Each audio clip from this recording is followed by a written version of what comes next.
হরিওম। মহর্ষি পতঞ্জলি কি জয়। আমি এখন আলোচনা করব ভ্রামরী প্রাণায়াম সম্পর্কে। এই ভ্রামরী প্রাণায়াম করতে গেলে সবার প্রথম পদ্মাসনে বা মুন্ডকাসনে বসতে হবে। তো আমি পদ্মাসনে বসছি।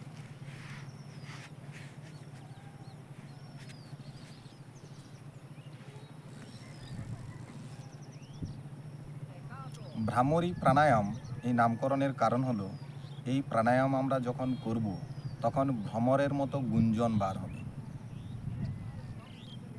এই প্রাণায়াম এভাবে আমরা করব, এই বৃদ্ধাঙ্গুষ্ঠ কানের যে গহ্বর আছে, সেখানে যে পাতা আছে সেই পাতার মাধ্যমে গহ্বরকে বন্ধ করব বৃদ্ধাঙ্গুষ্ঠের মাধ্যমে। তারপর এই তর্জনীকে ভ্রুর উপরে রাখব। তারপর এই যে দুই আঙ্গুল মধ্যমা এবং অনামিকা, এই দুই আঙ্গুলের দ্বারা চোখকে বন্ধ করব এবং কনিষ্ঠা আঙ্গুল নাসারন্ধ্রের কাছে থাকবে।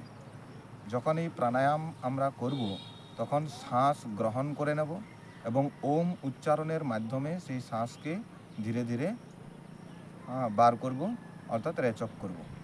তো দেখুন, আমি একবার করে দেখাচ্ছি।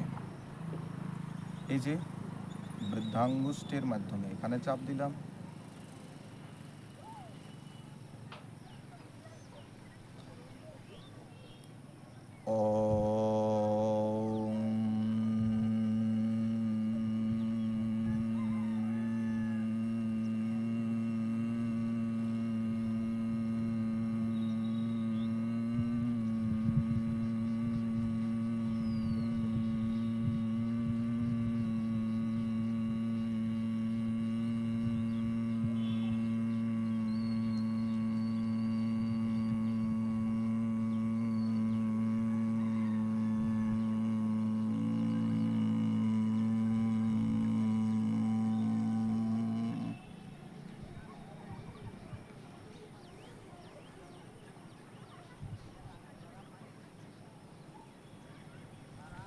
হঠাৎ চোখ খুলবেন না, কারণ এই প্রাণায়াম করার সময় পুরো মস্তিষ্ক ভাইব্রেশন হয়।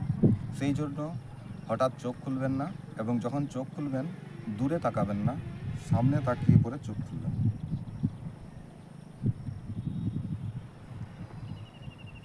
এবং হাতকে এরকম করে চোখে এবং গালে স্পর্শ করবেন। এই হলো ভ্রামরী প্রাণায়াম। ধন্যবাদ সকল।